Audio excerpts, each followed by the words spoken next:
So, how long have you been doing this? I think it's about 15 years now since I really got involved with herbs. And it was shortly after I tried the Damiana and the catnip and the mugwort, and it was just then I thought, why don't we know about this? How do we get this information out there? So I was driven, I thought the only way we possibly could is by running market stalls. And if we can get that information out there, and as we go around to different markets and as the public become aware and hopefully tell each other, and then we can just change everything. Because 15 years ago, people were really ignorant about herbs, and still are in America. I think what we did has done something in Australian society.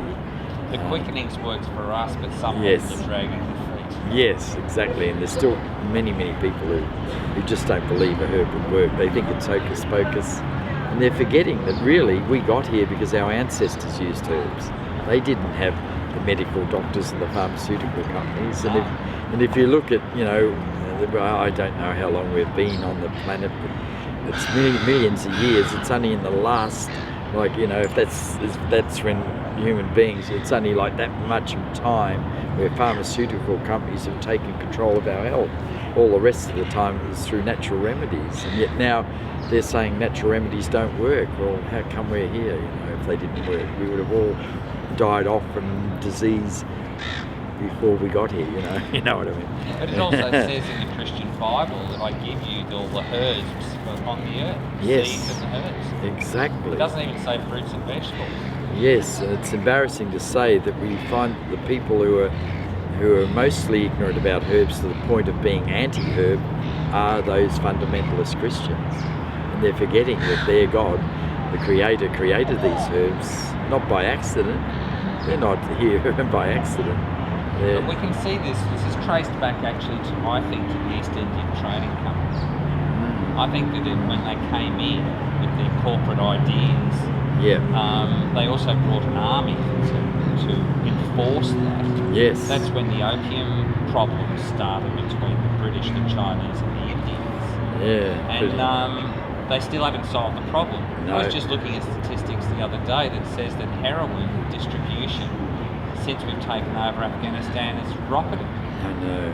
There's something rotten and all of that. Yeah, that's for sure. Yeah, there seems to be a trade, an illicit trade between governments still going on. But because it's a government, it's not illicit. Yeah, that's right. That's the opium wars are a disgraceful time. And recently I saw that one of the head justices who's retired has written a book, and he's saying that anywhere where they have a war on drugs, the drug problem in that country becomes worse than any of its neighbours. What's happened to Mexico right now? It's turmoil. People are getting murdering every day.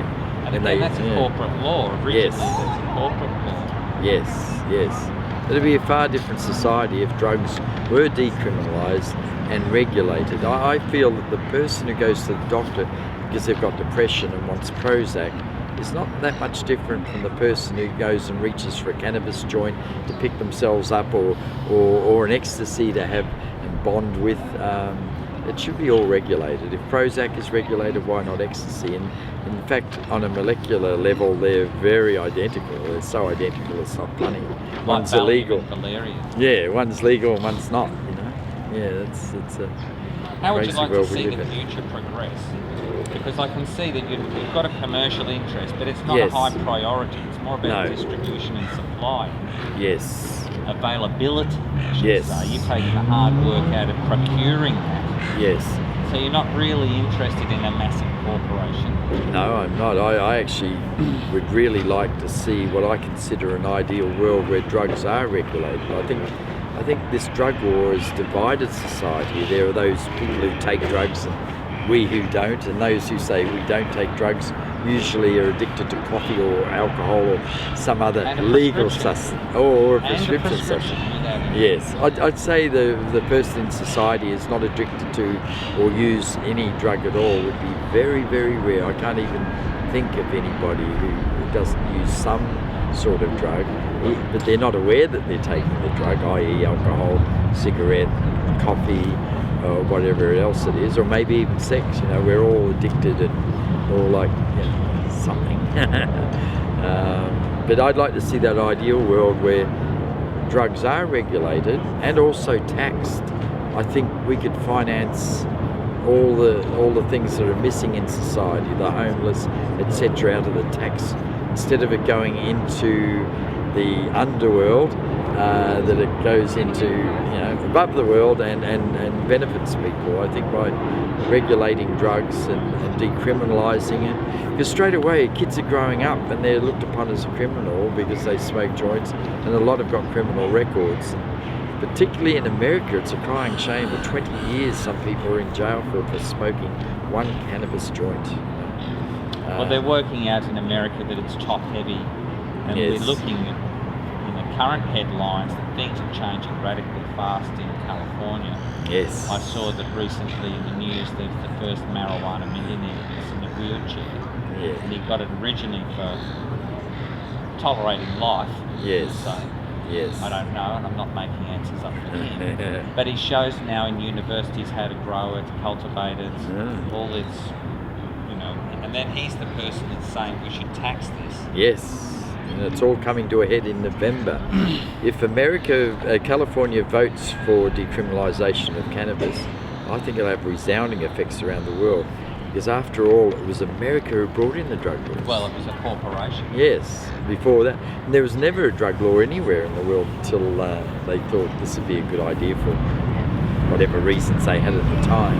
It's interesting to note, Ray, that when they first made marijuana illegal, it was because it was marijuana madness. Yes. And the second time they made it illegal, so they decriminalised it through the World War, because they needed cloth and canvas and ropes and stuff. Yeah. So they made Americans grow it. Yeah. After the war, the reason that they stopped it is because it made everyone a pacifist. Oh, really? So they won't get up and go to war. Oh, So that's interesting. Johnny won't put on a soldier's uniform and go Yes. and kill people he doesn't know.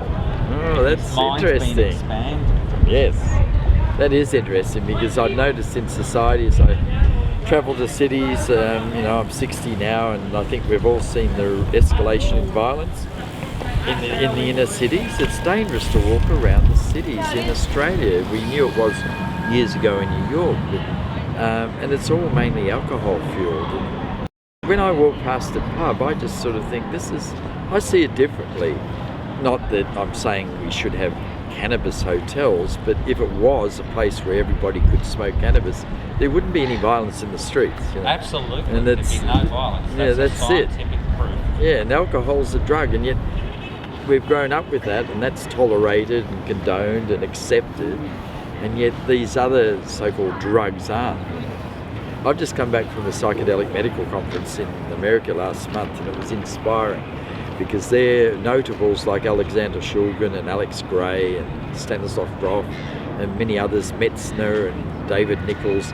They all got up and independently outed themselves by saying that they had it at some stage in their life had tried a psychedelic and it had improved their life.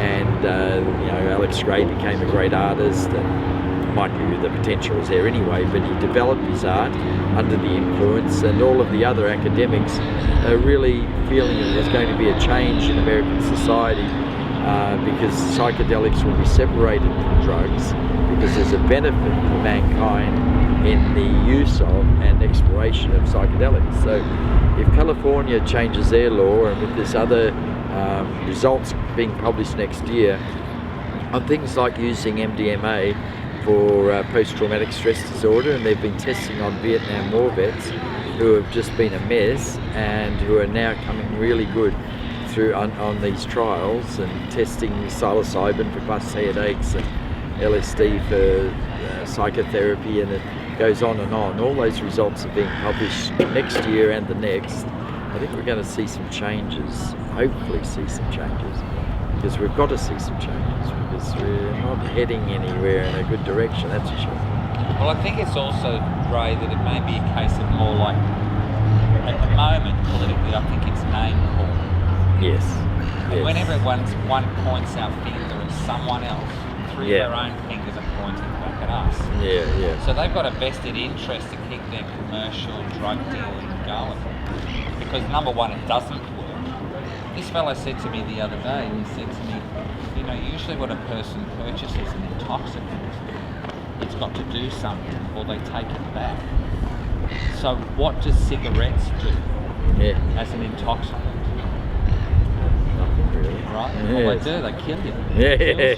Yeah. So Yes. ordinarily, Yeah. if you're a pot smoker and you had something that didn't work, Yes. you might take it back to where you got it from Yes. and you say, would. hey, this didn't work. Yeah, exactly. But you're not Yes. allowed to take the cigarettes back to the tobacco company and say, hey, listen, there's no buzz off this stuff at all. No. I've got a headache and I've got black spots on my lungs now. No, exactly.